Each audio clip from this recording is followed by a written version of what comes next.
नमस्कार दोस्तों, कैसे आप सब बने होंगे और मैं स्वागत करता हूं अपने यूट्यूब चैनल पर। दोस्तों मैं आज फिर से क्लास 10 का हिंदी, ठीक है, आज पार्ट 7 पे बात करेंगे। ठीक है, जो आप लोग को परंपरा का मूल्यांकन है, ठीक है, पार्ट 7 में पढ़ना है आप लोग को। ठीक है, परंपरा का मूल्यांकन, जिसका लेखक कौन है तो रामविलास शर्मा जी हैं। कौन है? रामविलास शर्मा जी हैं। ध्यान रखिएगा, ये जो परंपरा का मूल्यांकन है, जो रामविलास शर्मा द्वारा लिखा गया है, ये कौन सी विद्या है तो ये निबंध है। क्या है? निबंध है। आप लोग यहाँ से देख सकते हैं। चलिए देर नहीं करेंगे हम, ठीक है, परंपरा का मूल्यांकन प्रश्न संख्या 1 पर चर्चा करेंगे, जो आप लोग दिखाई दे रहा होगा। ठीक है, बढ़िया से समझेंगे इस चीज़ को। देख सकते हैं यहाँ पर लिखा गया है, परंपरा का ज्ञान किन के लिए सबसे ज़्यादा आवश्यक है और क्यों है। ठीक है, जिसका उत्तर यहाँ पर हम देखेंगे। ठीक है, कहता है जो लोग साहित्य में युग परिवर्तन करना चाहते हैं, जो लोग साहित्य में युग परिवर्तन करना चाहते हैं, क्रांतिकारी साहित्य रचना चाहते हैं, उनके लिए साहित्य की परंपरा का ज्ञान आवश्यक है। जो लोग साहित्य युग में परिवर्तन करना चाहते हैं, क्रांति साहित्य चाहते हैं, उनके लिए क्या है? परंपरा का ज्ञान क्या है तो आवश्यक है। क्या है? आवश्यक है, क्योंकि साहित्य की परंपरा से प्रगतिशील, ठीक है, प्रगतिशील आलोचना का ज्ञान होता है। परंपरा साहित्य जो है, साहित्य की परंपरा से प्रगतिशील का आलोचना का ज्ञान होता है, जिससे साहित्य की धारा को मोड़कर नए प्रगति साहित्य का निर्माण किया जाता है। तो मैं उम्मीद करता हूं कि आप सबको, ठीक है, प्रश्न संख्या 1, ठीक है, परंपरा का मूल्यांकन में, ठीक है, आप लोगों को प्रश्न संख्या 1 बहुत अच्छा से समझ में आया होगा। चलिए प्रश्न संख्या 2 पर चर्चा कर लेते हैं।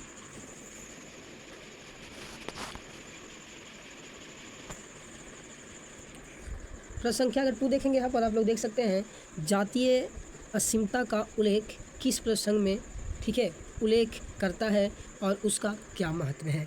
जाति अस्मिता के बारे में हमको लेखक का क्या प्रसंग है, इसके बारे में उल्लेख करना है, जिसका उत्तर आप लोग यहाँ पर देख सकते हैं। ठीक है, यहाँ पर आप लोग को उत्तर मिलेगा, ध्यान रखिएगा। कहता है कि साहित्य के विकास में जातियों की भूमिका विशेष होती है।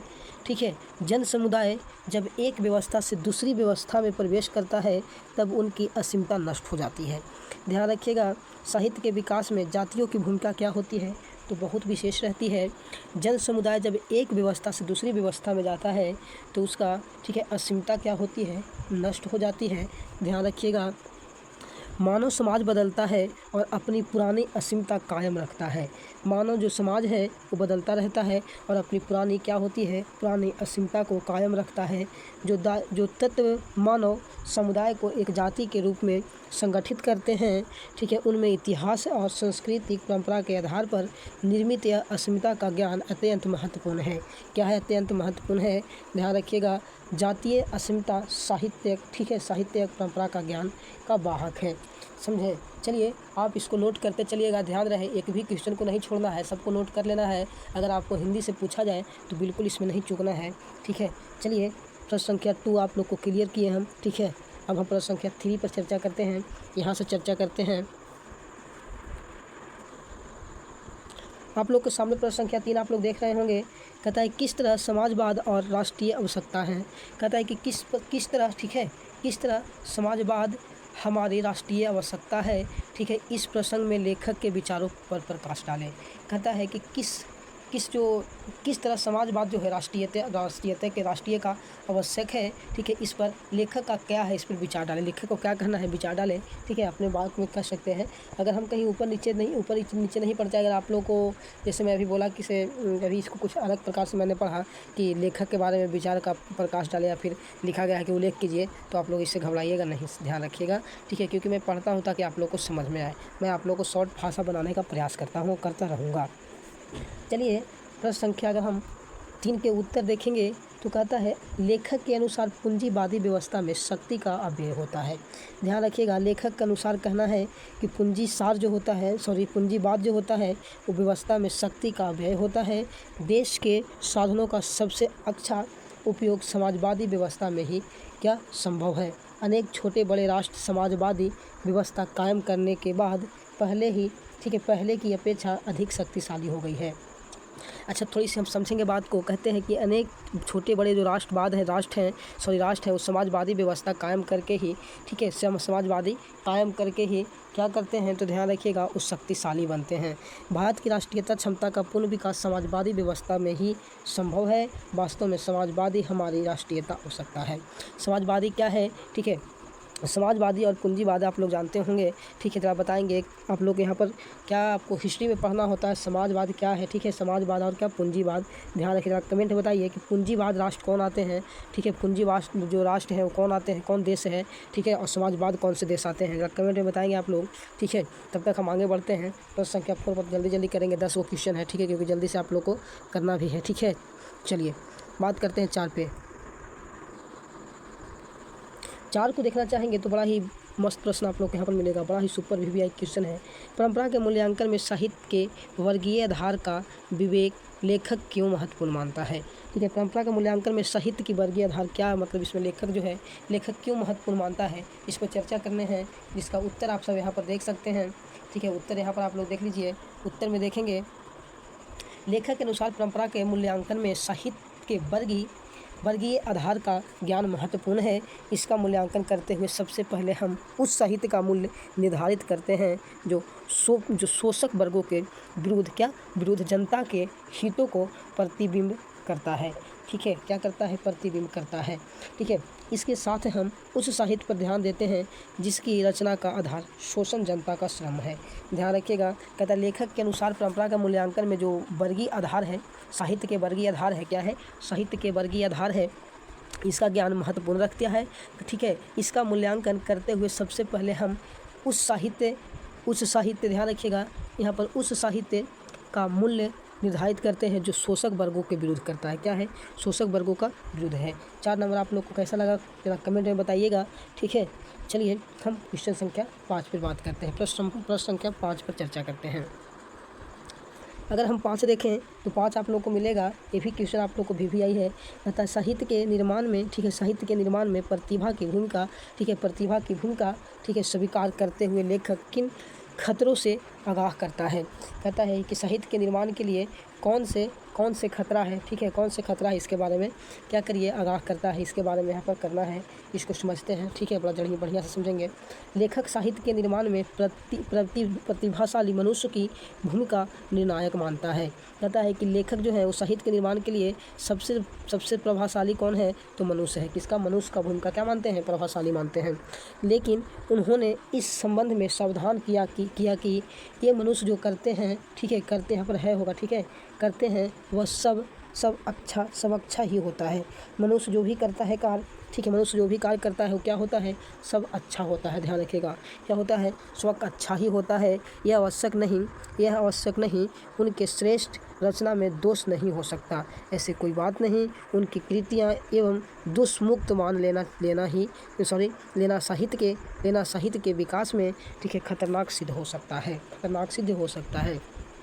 प्रतिभाशाली मनुष्यों की, ठीक है, अद्वितीय उपलब्धियां के बाद कुछ नया और उल्लेखनीय करने की गुंजाइश बनी रहती है। ध्यान रखिएगा, जब मनुष्य प्रभावशाली होता है तभी कुछ नया करने का क्या मिलता है, कुछ करने का गुजारिश यहाँ पर होता है। ध्यान रखिएगा। 5 नंबर आप लोग को कैसा लगा, ठीक है। चलिए आगे बढ़ते हैं। इस वीडियो में को देखने के लिए यहाँ तक आप लोग को बहुत बहुत शुक्रिया। मैं आप सबको किस प्रकार से धन्यवाद करूँ मुझे समझ में नहीं आता, बट आप लोग जो भी हमारे वीडियो को यहाँ पर देख रहे हैं, ठीक है, यहाँ तक जो भी वीडियो को हमारा देख रहे हैं उनके दिल से धन्यवाद, ठीक है। चलिए हम अब चर्चा करते हैं 6 नंबर पे, क्या क्वेश्चन नंबर 6 पर चर्चा कर लेते हैं। जो 6 आप लोग के यहाँ पर दिखाई दे रहा होगा कुछ इस प्रकार से आप लोग को, ठीक है।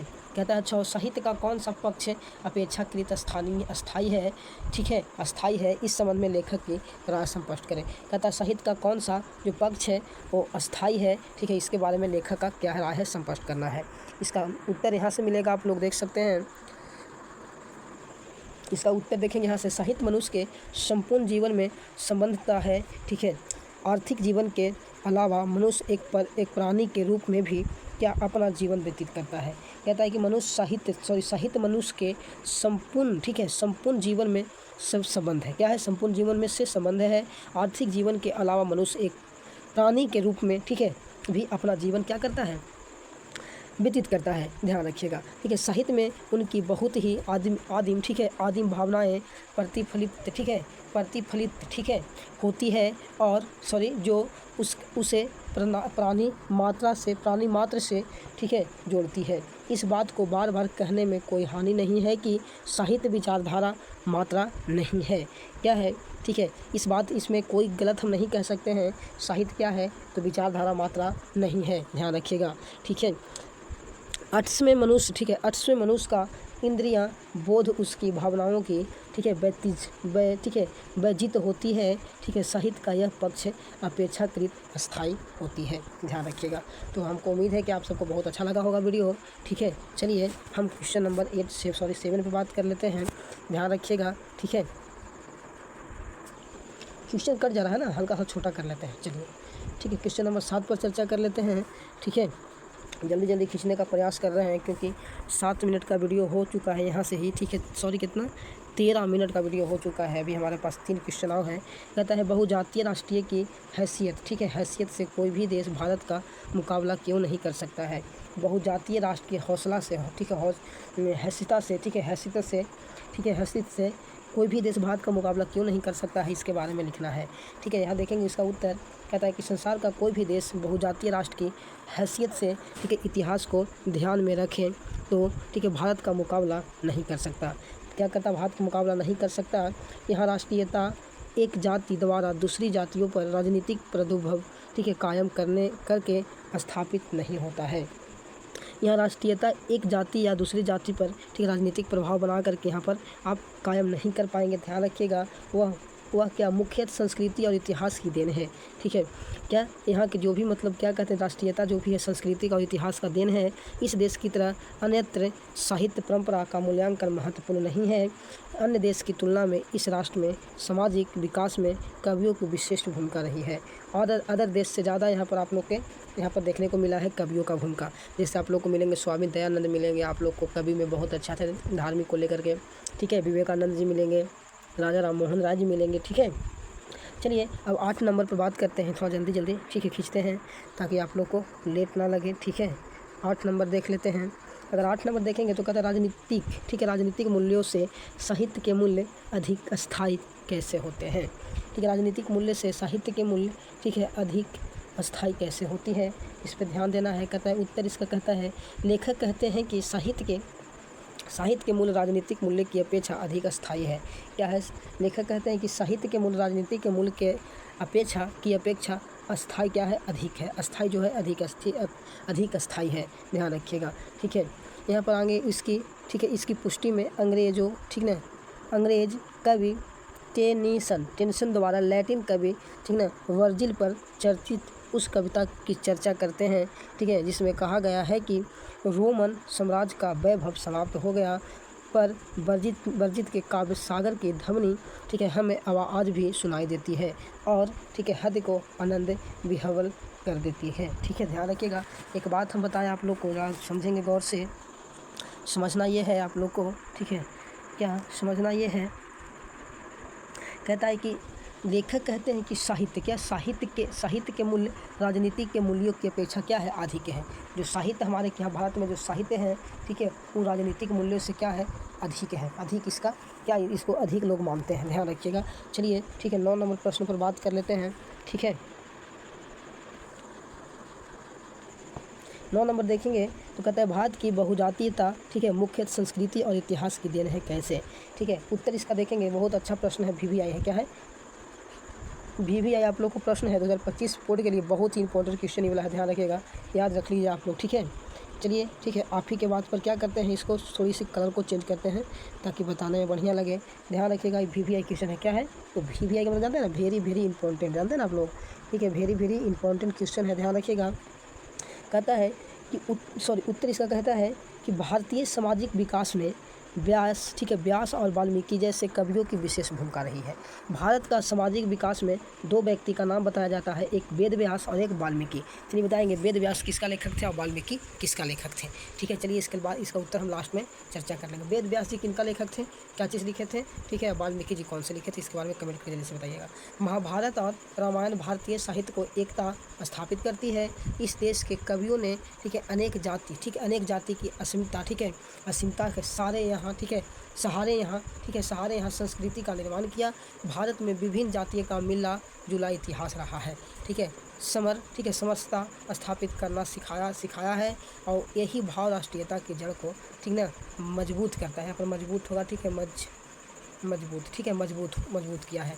ध्यान रखिएगा, भारत की संस्कृति के और फिर सामाजिक में विकास दो ही व्यास आते हैं, जो दो भी विद्वान आते हैं। एक विद्वान का वेद व्यास नाम है, दूसरा का वाल्मीकि नाम है, ठीक है। इन्हीं को देन से कह सकते हैं, इन्हीं को देन से भारत जो है ना आज इस प्रकार से साहित्य और सामाजिक में आगे है। साथ ही महाभारत और रामायण भारतीय साहित्य की एकता स्थापित करती है। जो महाभारत आप लोग देखे होंगे, अगर महाभारत देखें तो देख लीजिएगा, ठीक है, महाभारत, ठीक है, महाभारत और रामायण जो है, ध्यान रखिएगा, महाभारत और रामायण जो है वो भारत में क्या चीज़ करता है, तो एकता स्थापित करवाती है। क्या करवाती है? एकता को स्थापित करवाती है। ध्यान रखिएगा इस चीज़ को, या एकता को स्थापित करवाती है।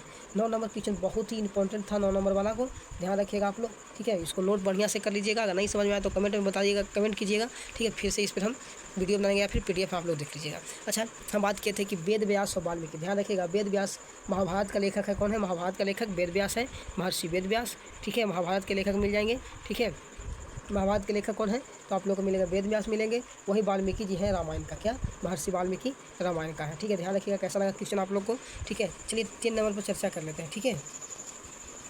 टाइम कितना हुआ? टाइम 20 मिनट हो गया है, ठीक है। मैं माफ़ी चाहूँगा, ठीक है, कि आप लोग को यहाँ पर 10 नंबर जो क्वेश्चन था, ठीक है, सॉरी 10 नंबर क्वेश्चन क्या है कि PDF से छूट गया है, ठीक है। इसलिए हम क्षमा चाहेंगे। 10 को हम क्वेश्चन लिए थे लेकिन यहाँ पर है नहीं। हुआ क्या कि PDF दूसरे में है, ठीक है, वो दूसरा में चला गया है।